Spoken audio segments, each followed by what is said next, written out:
आगे बढ़ने के लिए जो जो मुस्बत इक़दाम है, क्या आपको लगता है ये सियासी तहरीक अलग रखकर और इंतज़ामी मामलात अलग रखकर ये मुमकिन हो सकेगा? और ये जो प्रेशर कुकर की बात कर रहे हैं साबिक सदर, तो ये मतलब क्या इतनी संगीन सूरत हाल है?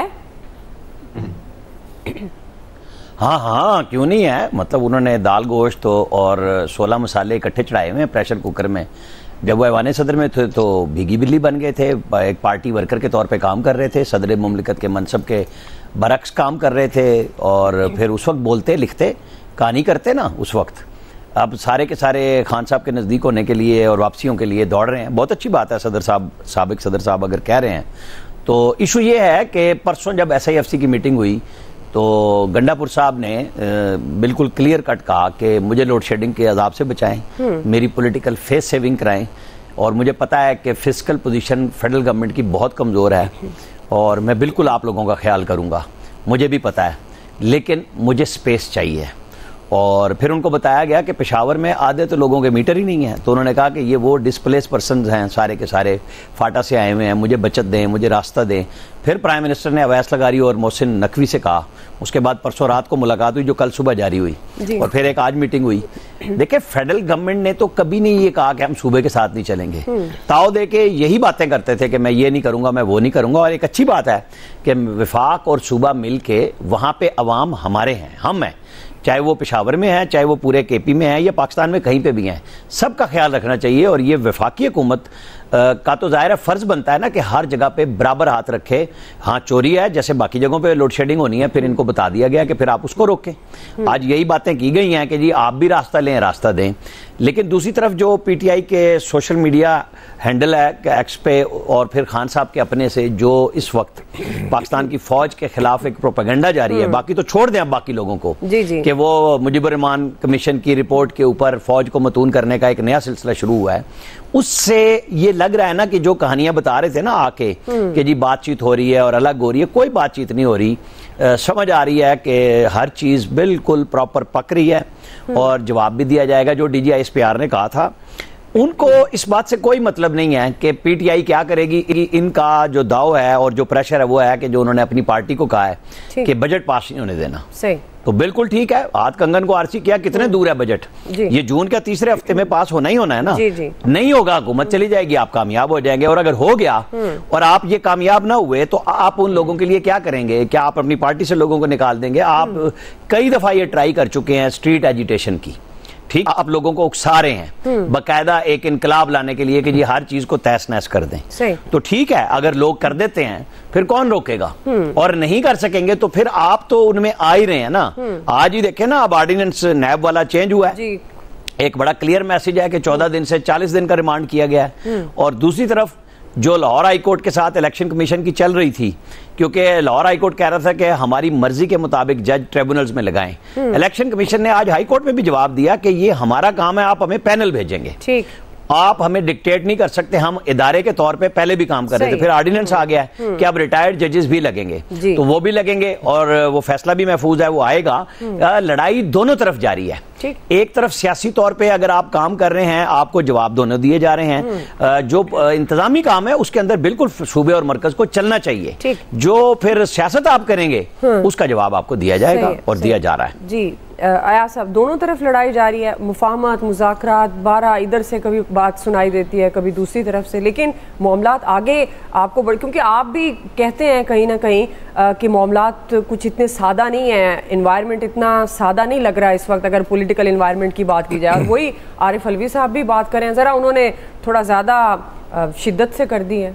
वो मेरे पास प्रेशर कुकर नहीं है ना, उनके पास है, इसलिए वो शिद्दत से कर सकते हैं। मैं तो बड़ा इंजॉय कर रहा हूँ आजकल जो सिचुएशन चल रही है इस मुल्क में।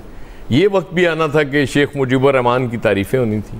आज मतलब वो सबसे बड़ा हीरो मुझे शेख मुजीबुर रहमान लग रहा है, जो कि उस वक्त सबसे बड़ा विलन था इस कौम के लिए। मतलब ये भी वक्त आना था। चीज़ें ठीक है, रियलाइजेशन भी होती है, मैं ये नहीं कहता कि वक्त के साथ चीज़ें आपको बहुत सी समझ आ जाती हैं। वो जो उस वक्त ठीक था, वो जो बताया जा रहा था जो लग रहा था, वो आज लगता है कि वो ठीक नहीं था। ये भी, लेकिन वतन अजीज़ में तो सब कुछ पॉसिबल है ना। ये सूबे और वफाक की लड़ाई भी कोई तारीख में पहली बार नहीं हो रही, ये भी पहले होती रही है।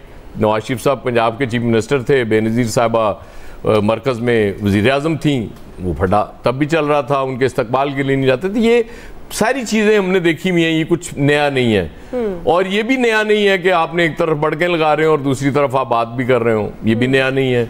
एक तरफ आप प्रेशर बढ़ा रहे होते हैं सियासी तौर पे, दूसरी तरफ इंतज़ामी तौर पे आप चीज़ें मतलब मांग भी रहे होते हैं। अगर मतलब गंडापुर साहब ने कहा है इनसे कि मुझे फेस सेविंग दे दें, तो बड़ी अच्छी बात है कि वो इतना वो जो सुल्तान रही था वो अचानक नहीं समझ आ रही कि वहीद मुराद कैसे बन गया, क्या वो फेस सेविंग मांगने पे आ गया। अदरवाइज बिल्कुल ये चलना चाहिए, कोऑर्डिनेशन के साथ चलना चाहिए। आपको पता है कि आपने अपने सूबे के लिए वफाक से ही लेना ना जो कुछ लेना है, तो वो कहीं आप कुछ छोड़ेंगे, कहीं वो आपको कुछ दे देंगे। तो इस तरह ये म्यूचुअल अंडरस्टैंडिंग से चीज़ें चलती रहती हैं। मतलब ये इतना इम्पोर्टेंट ना होता तो फिर इतनी मुलाकातें ना होती कि एक उस दिन हुई, आज फिर दो वजीर साथ बैठे हैं गंडापुर साहब के।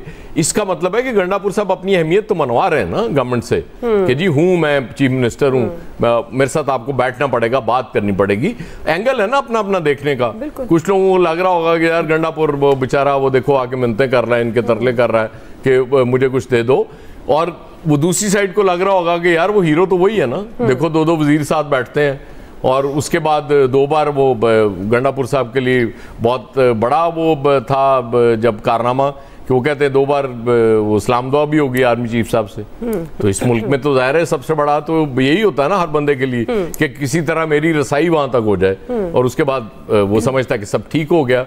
वो 1 पेज भी वहीं से बनता है ना फिर। जी। लेकिन सबसे इंपॉर्टेंट चीज जो होने जा रही है वो कल होने जा रही है दुआ, जिसके लिए आम तातील तो खैर वो तो हमने कब के किए हुए हैं एटमी धमाके, लेकिन अब जाके वो मामला हो रहा है कि उस पर आम तातील का ऐलान किया गया है।